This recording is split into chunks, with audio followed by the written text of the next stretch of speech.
6 hari sebelum Paskah, Yesus datang ke Betania, tempat tinggal Lazarus yang dibangkitkan Yesus dari antara orang mati. Di situ diadakan perjamuan untuk dia, dan Marta melayani, sedang salah seorang yang turut makan dengan Yesus adalah Lazarus. Maka Maria mengambil setengah kati minyak narwastu murni yang mahal harganya, lalu meminyaki kaki Yesus dan menyekanya dengan rambutnya, dan bau minyak semerbak di seluruh rumah itu. Tetapi Yudas Iskariot, seorang dari murid-murid Yesus yang akan segera menyerahkan dia, berkata, "Mengapa minyak narwastu ini tidak dijual 300 dinar dan uangnya diberikan kepada orang-orang miskin?" Hal itu dikatakannya bukan karena ia memperhatikan nasib orang-orang miskin, melainkan karena ia adalah seorang pencuri. Ia sering mengambil uang yang disimpan dalam kas yang dipegangnya. Maka kata Yesus, "Biarkanlah dia melakukan hal ini, mengingat hari penguburanku. Karena orang-orang miskin selalu ada pada kamu, tetapi aku tidak akan selalu ada pada kamu." Sejumlah besar orang Yahudi mendengar bahwa Yesus ada di sana, dan mereka datang bukan hanya karena Yesus, melainkan juga untuk melihat Lazarus yang telah dibangkitkannya dari antara orang mati. Lalu imam-imam kepala bermufakat untuk membunuh Lazarus juga, sebab karena dia banyak orang Yahudi meninggalkan mereka dan percaya kepada Yesus. Keesokan harinya, ketika orang banyak yang datang merayakan pesta mendengar bahwa Yesus sedang di tengah jalan menuju Yerusalem, mereka mengambil daun-daun palem dan pergi menyongsong dia sambil berseru-seru, "Hosana! Diberkatilah dia yang datang dalam nama Tuhan, Raja Israel." Yesus menemukan seekor keledai muda, lalu ia naik ke atasnya. Seperti ada tertulis, "Jangan takut, hai Putri Sion. Lihatlah, Rajamu datang, duduk di atas seekor anak keledai." Mula-mula murid-murid Yesus tidak mengerti akan hal itu.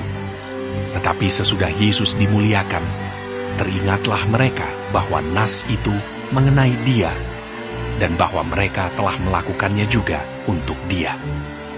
Orang banyak yang bersama-sama dengan dia ketika ia memanggil Lazarus keluar dari kubur dan membangkitkannya dari antara orang mati, memberi kesaksian tentang dia. Sebab itu, orang banyak itu pergi menyongsong dia, karena mereka mendengar bahwa ia yang membuat mujizat itu.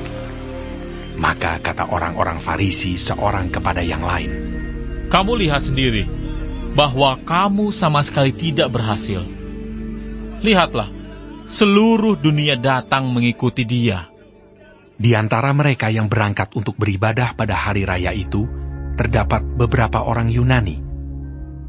Orang-orang itu pergi kepada Filipus yang berasal dari Betsaida di Galilea, lalu berkata kepadanya, "Tuan, kami ingin bertemu dengan Yesus." Filipus pergi memberitahukannya kepada Andreas.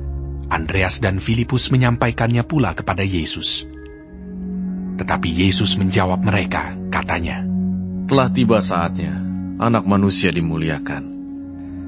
Aku berkata kepadamu, sesungguhnya jikalau biji gandum tidak jatuh ke dalam tanah dan mati, ia tetap satu biji saja. Tetapi jika ia mati, ia akan menghasilkan banyak buah. Barang siapa mencintai nyawanya, ia akan kehilangan nyawanya. Tetapi barang siapa tidak mencintai nyawanya di dunia ini, ia akan memeliharanya untuk hidup yang kekal. Barang siapa melayani aku, ia harus mengikut aku, dan di mana aku berada, di situ pun pelayanku akan berada. Barang siapa melayani aku, ia akan dihormati Bapa." Sekarang jiwaku terharu, dan apakah yang akan kukatakan? Bapa, selamatkanlah aku dari saat ini. Tidak, sebab untuk itulah aku datang ke dalam saat ini. Bapa, muliakanlah namamu.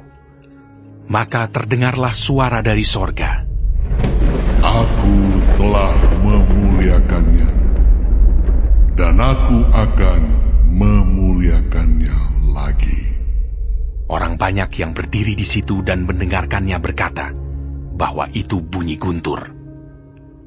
Ada pula yang berkata, "Seorang malaikat telah berbicara dengan dia." Jawab Yesus, Suara itu telah terdengar bukan oleh karena aku, melainkan oleh karena kamu. Sekarang berlangsung penghakiman atas dunia ini. Sekarang juga penguasa dunia ini akan dilemparkan keluar. Dan aku, apabila aku ditinggikan dari bumi, aku akan menarik semua orang datang kepadaku. Ini dikatakannya untuk menyatakan bagaimana caranya ia akan mati.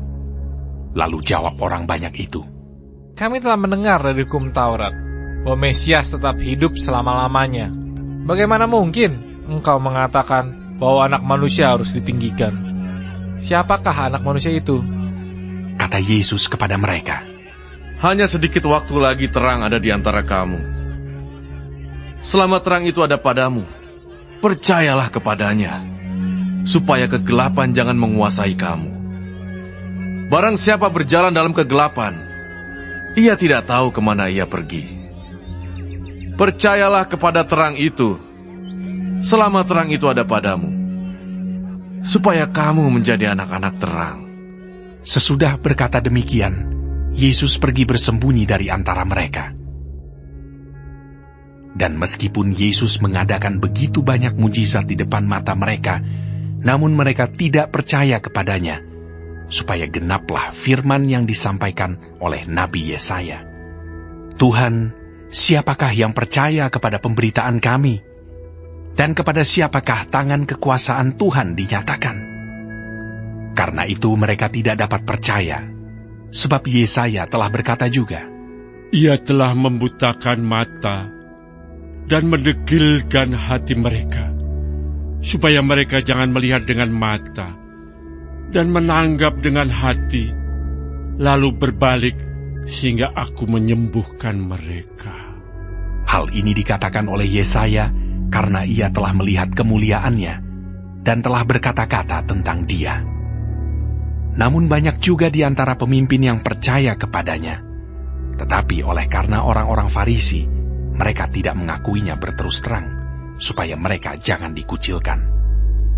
Sebab mereka lebih suka akan kehormatan manusia daripada kehormatan Allah. Tetapi Yesus berseru, katanya, Barang siapa percaya kepadaku, ia bukan percaya kepadaku, tetapi kepada Dia yang telah mengutus aku. Dan barang siapa melihat aku, ia melihat Dia yang telah mengutus aku. Aku telah datang ke dalam dunia sebagai terang, supaya setiap orang yang percaya kepadaku jangan tinggal di dalam kegelapan. Dan jikalau seorang mendengar perkataanku, tetapi tidak melakukannya, aku tidak menjadi hakimnya. Sebab aku datang bukan untuk menghakimi dunia, melainkan untuk menyelamatkannya. Barang siapa menolak aku dan tidak menerima perkataanku, ia sudah ada hakimnya, yaitu firman yang telah kukatakan. Itulah yang akan menjadi hakimnya pada akhir zaman. Sebab aku berkata-kata bukan dari diriku sendiri, tetapi Bapa yang mengutus aku. Dialah yang memerintahkan aku untuk mengatakan apa yang harus aku katakan, dan aku sampaikan. Dan aku tahu bahwa perintahnya itu adalah hidup yang kekal. Jadi, apa yang aku katakan, aku menyampaikannya sebagaimana yang difirmankan oleh Bapa kepadaku.